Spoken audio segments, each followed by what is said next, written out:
A Brief History of Time. Stephen Hawking. Chapter 5. Elementary Particles and the Forces of Nature. Page 69. Aristotle believed that all the matter in the universe was made up of four basic elements: earth, air, fire, and water. These two forces, gravity, the tendency for earth and water to sink, and levity, the tendency for air and fire to rise. This division of the contents of the universe into matter and forces is Aristotle believed that matter was continuous. That is, one could divide a piece of matter into smaller and smaller bits without any limit.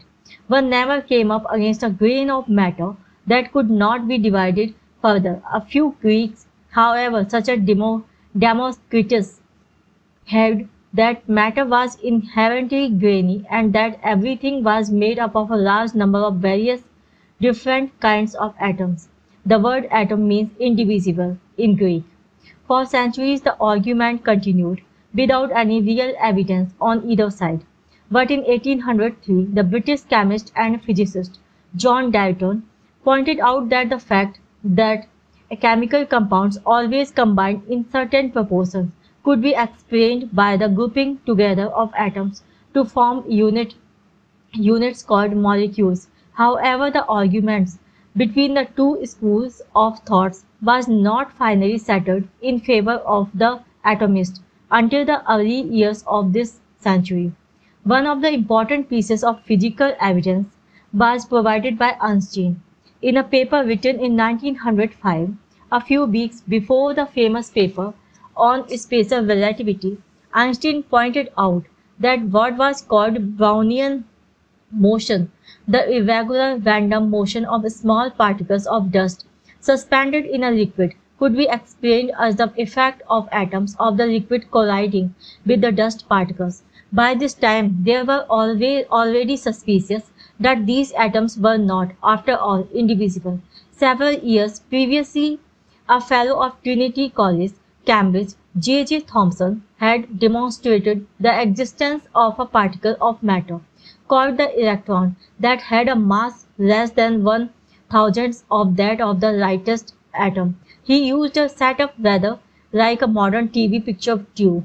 A red-hot metal filament gave off the electrons, and because these have a negative electric charge, an electric field could be used to accelerate them towards a phosphor-coated screen.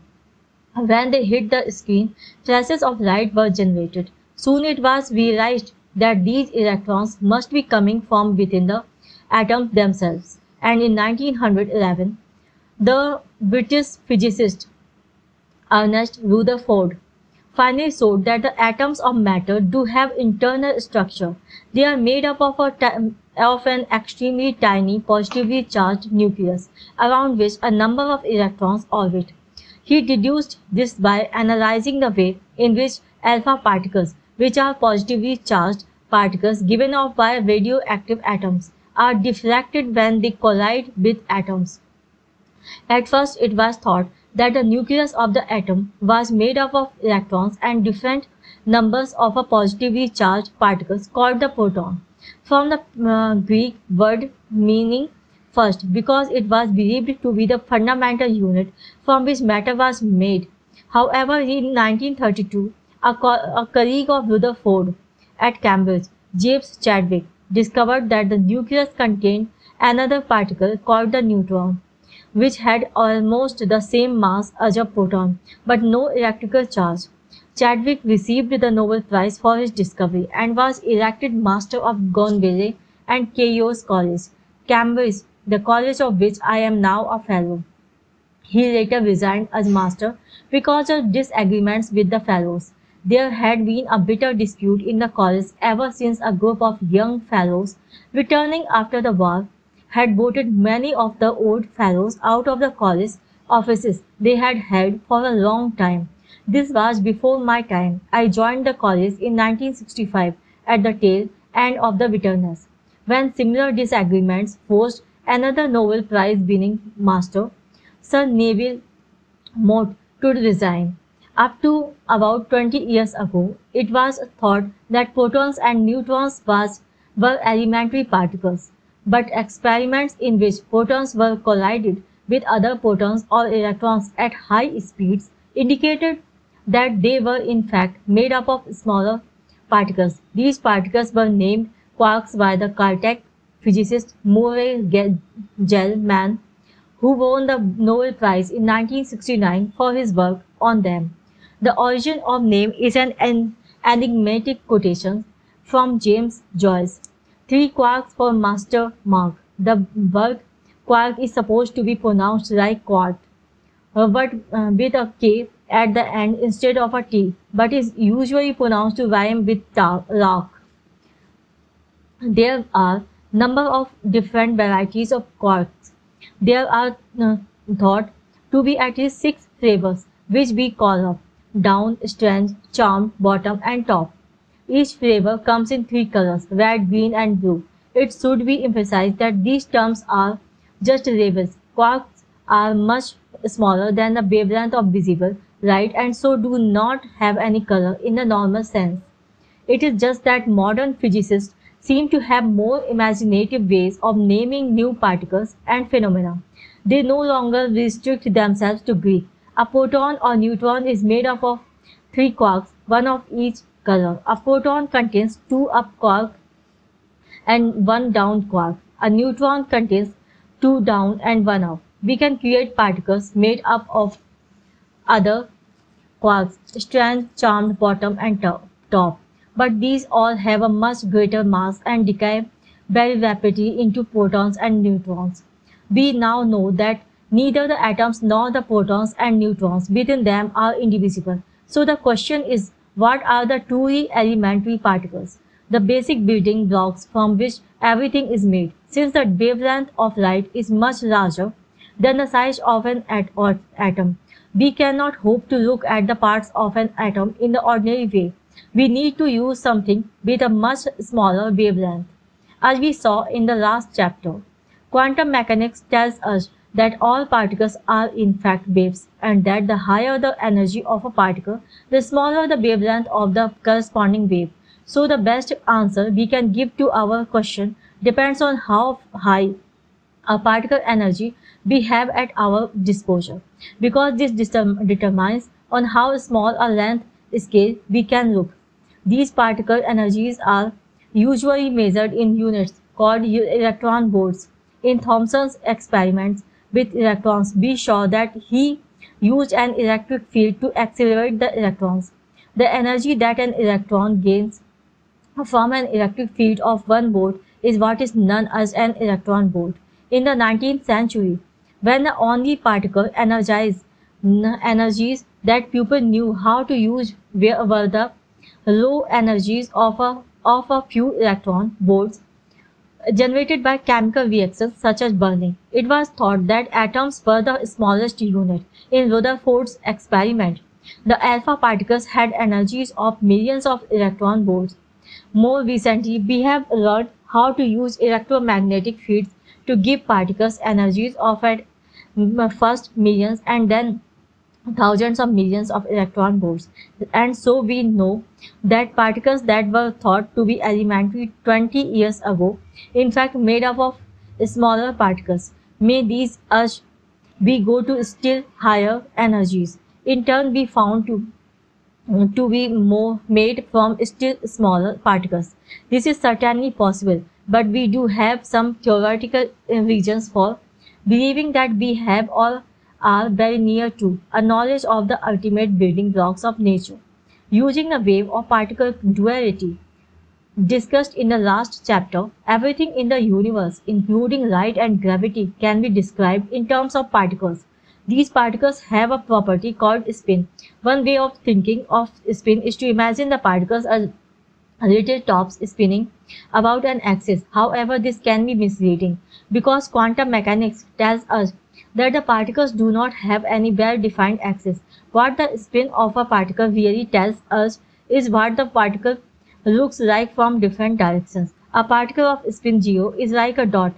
It looks the same from every direction. On the other hand, a particle of spin 1 is like an arrow. It looks different from different directions. Only if one turns it around a complete revolution 360-degree does the particle look the same. A particle of spin 2 is like a double-headed arrow. It looks the same if one turns it round half a revolution 180-degree. Similarly, higher spin particles look the same if one turns them to a smaller fraction of a complete revolution. All this seems fairly straightforward, but the remarkable fact is that there are particles that do not look the same if one turns them to just one revolution. You have to turn them to two complete revolutions. Such particles are said to have spin half 1 by 2. All the non-particles in the universe can be divided into two groups: particles of spin 1 by 2, which make up the matter in the universe, and particles of spin 0, 1 and 2, which we shall see give rise to forces between the matter particles. The matter particles obey what is called Pauli's exclusion principle. This was discovered in 1925 by an Austrian physicist, Wolfgang Pauli, for which he received the Nobel Prize in 1945. He was the archetypal theoretical physicist. It was said of him that even his presence in the same town would make experiments go wrong. Pauli's exclusion principle says that two similar particles cannot exist in the same state. That is, they cannot have both the same position and the same velocity within the limits given by the uncertainty principle. The exclusion principle is the crucial because it explains why matter particles do not collapse to a state of very high density under the influence of the forces produced by the particles of spin 0, 1 and 2. If the matter particles have very nearly the same positions, they must have different velocities, which means that they will not stay in the same position for long. If the world had been created without the exclusion principle, quarks would not form separate, well-defined protons and neutrons, nor would these, together with electrons, form separate, well-defined atoms. They would all collapse to form a roughly uniform dense soup. A proper understanding of the electron and other spin 1 by 2 particles did not come until 1928, when a theory was proposed by Paul Dirac, who later was elected to the Lucasian Professorship of Mathematics at Cambridge, the same professorship that Newton had once had and that I now had. Dirac's theory was the first of its kind that was consistent with both quantum mechanics and the special theory of relativity. It explained mathematically why the electron had spin 1 by 2. That is why it did not look the same if you turned it through only one complete revolution, but did if you turned it through two revolutions. It also predicted that the electron should have a partner, an anti-electron or positron. The discovery of the positron in 1932 confirmed Dirac's theory and led to his being awarded the Nobel Prize for Physics in 1933. We now know that every particle has an antiparticle, with which it can annihilated. In the case of force-carrying particles, the antiparticles are the same as the particles themselves. There could be whole anti-worlds and anti-pupil made out of antiparticles. However, if you meet your anti-self, don't shake hands. You would both vanish in a great flash of light. The question of why there seems to be so many more particles than antiparticles around us is extremely important, and I shall return to it later in the chapter. In quantum mechanics, the forces or interactions between matter particles are all supposed to be carried by particles of integer spin 0, 1 or 2. What happens is that a matter particle, such as an electron or a quark, emits a force-carrying particle. The recoil from this emission changes the velocity of the matter particle. The force-carrying particle then collides with another matter particle and is absorbed. This collision changes the velocity of the second particle, just as if there had been a force between the two matter particles. It is an important property of the force-carrying particles that they do not obey the exclusion principle. This means that there is no limit to the number that can be exchanged, and so they can give rise to a strong force. However, if the force carrying particles have a high mass, it will be difficult to produce and exchange them over a large distance. So the forces that they carry will have only a short range. On the other hand, if the force carrying particles have no mass of their own, the forces will be long range. The force carrying particles exchange between matter particles are said to be virtual particles because, unlike real particles, they cannot be directly detected by a particle detector.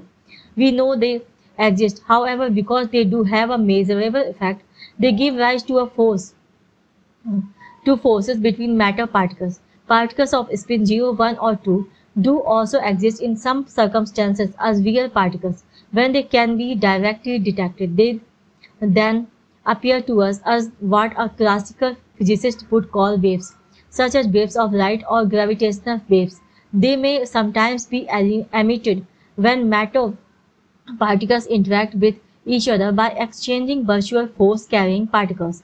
For example, the electric repulsive force between two electrons is due to the exchange of virtual photons, which can never be directly detected. But if one electron moves past another, real photons may be given off, which we detect as light waves. Force carrying particles can be grouped into four categories according to the strength of the force that they carry and the particles with which they interact.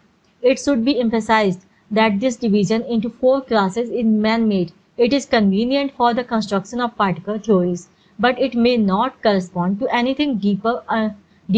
Ultimately, most physicists hope to find a unified theory that will explain all four forces as different aspects of a single force. Indeed, many would say this is the prime goal of physics today.